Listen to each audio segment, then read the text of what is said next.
So he's finished his job. And I was just looking at the carpet in detail really, so you can see there's still some dust residue there. But generally, most of it has gone. And I think that's quite impressive really, considering how thick it was.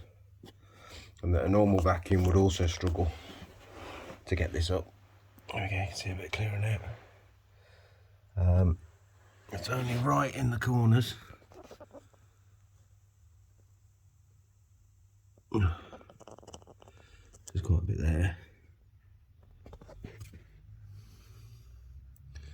And again, this is because it's so grained into the carpet because it's been left for so long.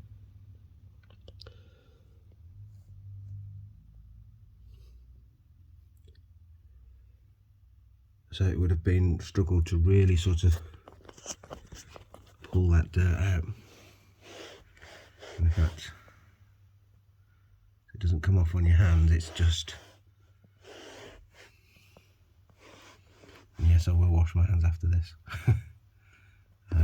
So you can see, even giving it a bit of a rub, you're going to have to really sort of...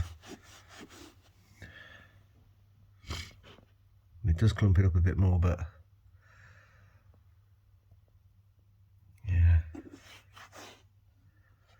So I'll go over that with a brush. I think the Roomba's done all it can. It's certainly helped.